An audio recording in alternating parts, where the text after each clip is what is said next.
This video is more about the discussion of the process of floor leveling with a really detailed step-by-step look at all the things I consider when deciding to fix a floor. I know it's a little longer, so use the chapters to jump around to the points you're most interested in. Because if there's one thing I need, it's more videos about how to level floors. Oh, I'm going to be the most backlit. Here I am with another floor leveling video. This slab is less of a slab and more of like a sound insulation hope. Is about 1.5 inches thick and it's pretty damaged. You can see there's cracks all over the place. I'm on the 3rd floor in this apartment, so this is not slab on grade. When you want to find out how flat and or level your floor is, you want to get an idea of how the floor is doing this sort of thing just by walking around. And I know that if I walk over here, that feels like it goes really up, and if I walk over here, it feels like it comes down. All you do is you set your laser in a spot and you say, okay, so I'm setting my 0 point where this reference laser is at exactly 8 inches. Then I can come over a little bit and I say, okay, we're 8 1/8 of an inch. So when the number goes up, the floor has gone down. When the number goes down, the floor has gone up. This was the best way I could come up with to illustrate the idea. As the floor moves away from your reference line, your measurement gets bigger.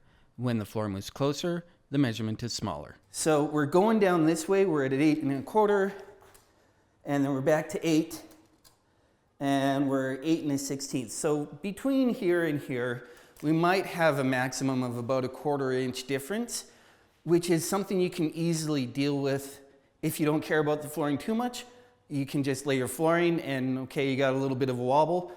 Or if you want, you can come back and use some self-leveling concrete or some floor patch or something to deal with that. The problem I get to deal with is we're at 7 3/4. Now we're at 7 1/4. So we've gone up 3/4 over just this distance. And if we go up a little further, now we're at 6 3/4. Now we're at 6 9/16, just over 6 1/2. So we've gone up from that point to this point by almost 1.5 inches. So my job today is to go around and lay out basically a grid with my chalk line and my tape and my laser and measure out all the different points on the grid. I'm going to be using about a 2-foot spacing. You can use more, you can use less. It depends on how much time you want to spend and how fussy you want to be. But for me, because this is just kind of like a whatever quality condo, we are just going to be going for every 2 feet to get an idea. I have my drywall bucket out because I am only one person. I don't have anyone else to hold the other end of my chalk. So all I get to do here is pull out my chalk, put my bucket on my chalk to hold it in place, and then I can run my chalk out and snap my line. And we'll keep doing that over for every 2 feet. It'll give me a grid and I can measure at all the points on the grid. And that will give me a pretty good idea of the shape of this floor. As I was trying to ramble through my beginning intro explanation, Twitch chat was asking me a bunch of questions. One was that, why don't you just use a tennis ball to find out where it's high or low? You can do that, but it won't tell you how much it's high or low. So you can know that one spot is higher than another, one spot is lower than another, but you don't know if that's 1 inch or 1/8 of an inch or whatever. The other question that I was asked is, why don't I just fix everything with self-leveling concrete? And the answer to that is because if my reference here is at 8 inches and this side here along the wall I know is about 1.5 inches higher, then to just use self-leveling concrete, I have to pour 1.5 inches across everything, which for one is not only ridiculously expensive, for two, makes all the doors not fit anymore. For three, you can't actually pour self-leveling concrete that thick, at least not in one pour. And that's a lot of work that I don't want to do. You're at 2x4s to level yours out. Right, and you can do that if you have a wood subfloor to attach to. It's not the entire area that would have to come up by that much. When people fix subfloors with 2x4s, they're usually talking about either a completely gutted project where they have full and easy access to the floor joists to sister new material onto, or the project has one area that's significantly lower than the rest. In those areas, it can make sense to shape some 2x material to bring the floor up, because sometimes the floor can be more unlevel than leveling concrete can deal with. The takeaway here is that different scenarios require different solutions. So if someone has one way that they always do something, be sure to get more opinions. Like there are situations where cutting 2x4s on an angle or laying a 2x4 down and then planing it, or like I've done those things in previous videos, but this is not one of those. This is a new situation. Here we have a little of me just doing my work with the time lapse, and then we get a little bit of the behind the scenes of what it takes to set up a 4-second B-roll shot. I think I tried to get that shot at least 3 times. So apologies that I'm not as cinematic as we might all like. I don't know how clear my grid lines are on the GoPro, but we're gonna start with the laser here. So there's right on 8 inches. I'm gonna mark this as my 0 point, and then everything I measure after, and I've got a pile of Sharpies because doing this on concrete destroys Sharpies. Everything I measure after, I will either be plus if it's higher or minus if it's lower. So at this point, we are plus 1/8. You can go whichever way makes sense to you. I even had to redo the first few because it wasn't making sense to me. Why not use a heavy-duty pencil like a carpenter's pencil or something like that? Hard to see on concrete. Black lines on concrete show up really well, and I can read them from a distance. This part is done, and I know that this comes up a whole bunch at this side, and I know we have a bit of a drop in the middle here. So this middle patch would be really easy to fix. It's a little bit of self-leveling concrete, a little bit of screed work, really easy. This I'm not too sure about yet. How I deal with this is going to depend entirely on how far that way it goes. So I'm going to spin everything around, going to get the fridge and everything out of the way so that we can continue our grid pattern up into the kitchen.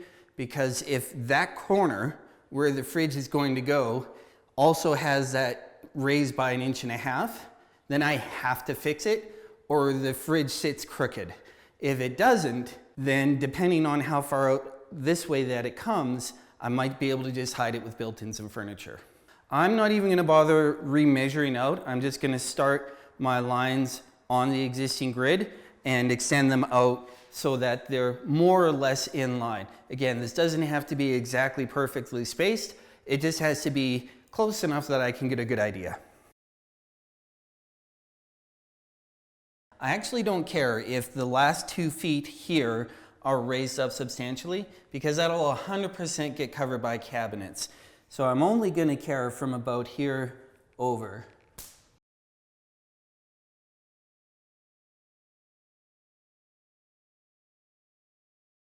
Now with the tape measure, I can run this out as far out as I can that it'll keep the tape extended, which is sometimes a little hit or miss. Get this about on a 1 foot mark. And then we go 3, 5, 7, 9, 11. And the same for over here.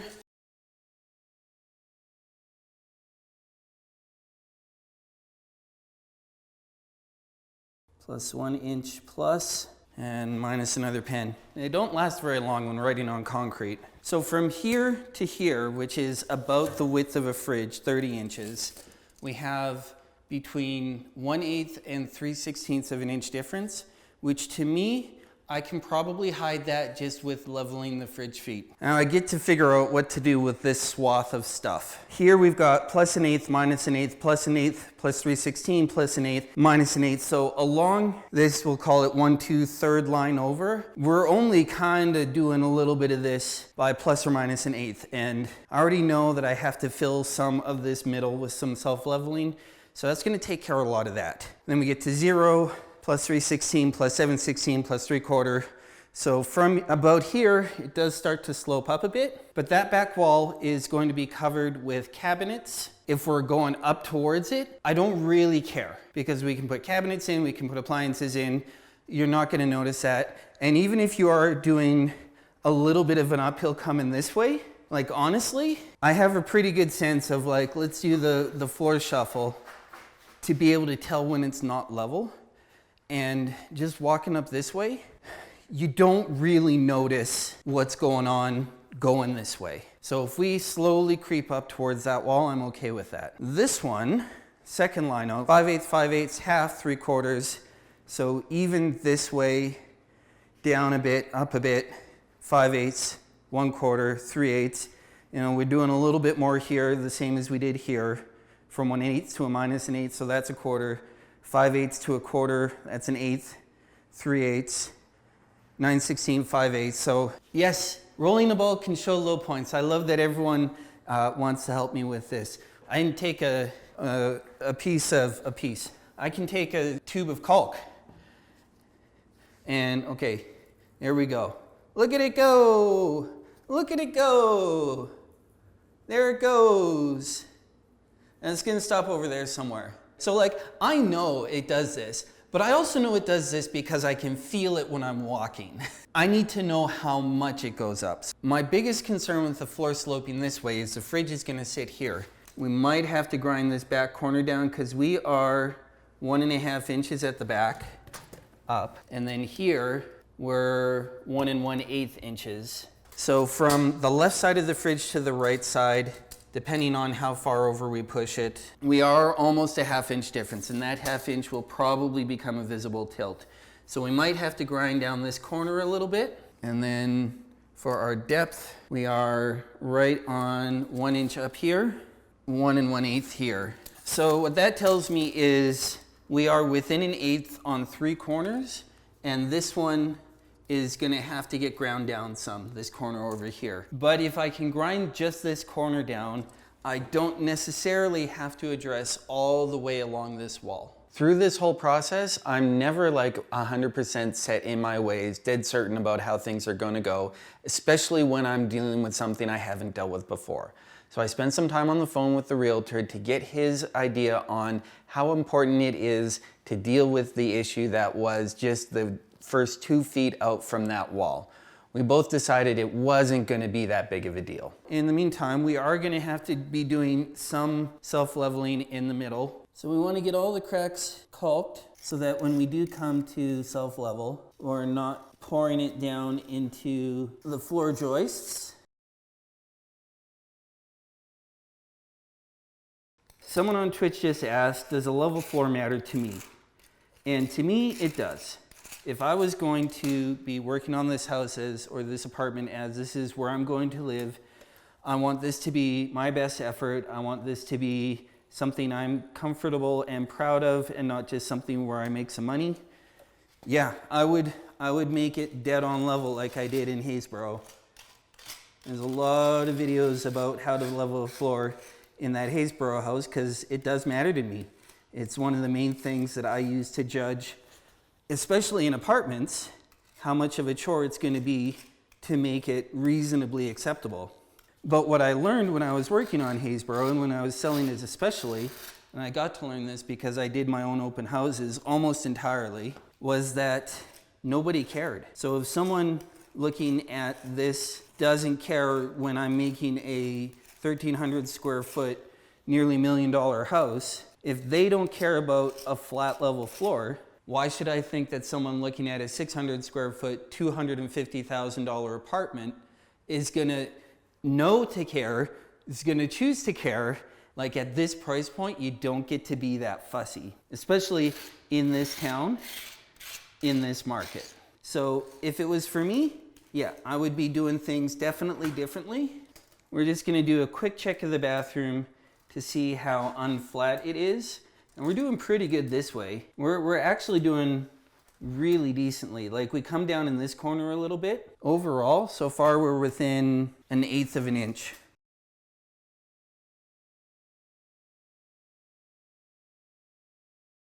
All right, we're coming back second day because I wanted to go and take a bike ride yesterday. We're gonna set this to 8 inches. I have to check all around this area, see where it's really high, see where it's not too high, and figure out how much grinding I get to do. Yay. All right, shop vac on. Helps if I plug this in. I'm doing okay.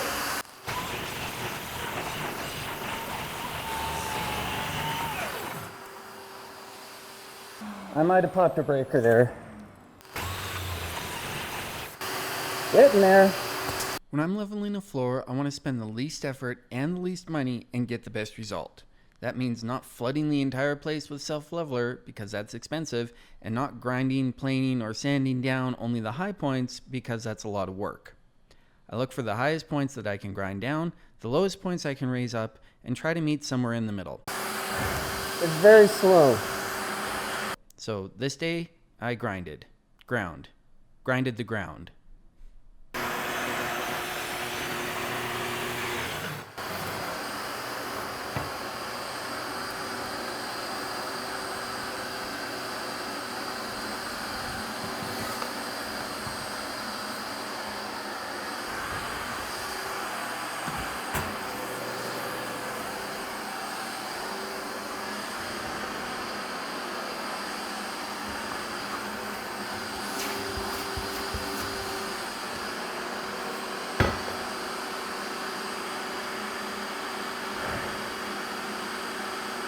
I don't know if the camera's capturing this, but my Rigid here let out the magic smoke. Now, as far as I know, Rigid has lifetime warranty on their stuff, so I should be able to, wow, that is a lot of dust the vacuum was just not getting. Once the tool starts smoking, I stop tooling. All right, let's see how far we got. So we're at 7 7/8 and 13/16, so we're within a 16th. And depending on how far you go into this corner, we'll have to check when we get the cover back on, but we, around here, we're at 7 13/16. So that's pretty good. Just a little over 7 13/16. So we might have gotten this to the point, like if I'm within a 1/16 of an inch, that's fine. You can level a fridge. There's not a whole lot of other work I want to do here today, but I do want to try to flatten out the lips that come up on both sides of this trough. And I think if I can get that mostly done, I'll be okay with taking off after, because the vacuum is going to do basically nothing for this. We'll try, but it's not going to do much, so there's going to be dust everywhere.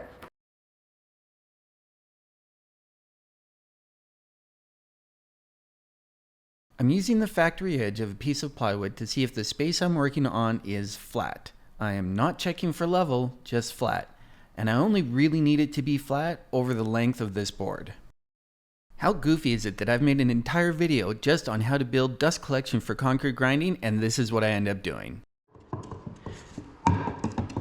All of the originally finished framing in this apartment was done before the concrete was poured, and the people who poured it really just didn't care.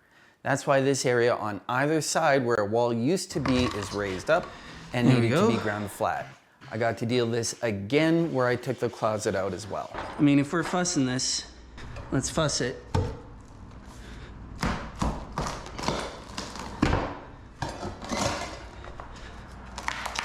It always feels a little bit abusive to put this poor little bulldog, Bosch rotary hammer through the kind of stuff that I put it through, but you gotta remember, this is what it's made for. So yeah, if I'm putting all my weight on it, it's designed to take all my weight.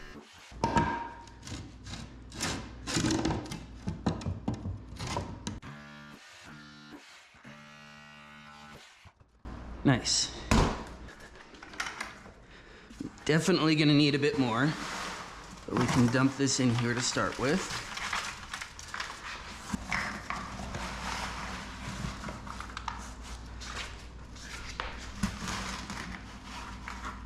Looking back at what it took to patch in this one little spot, I am very much glad that I did not go out of my way to dig out the 2 feet along that wall and then refill it all with concrete. That would have taken a very, very long time, been very expensive, and been a heck of a lot of work.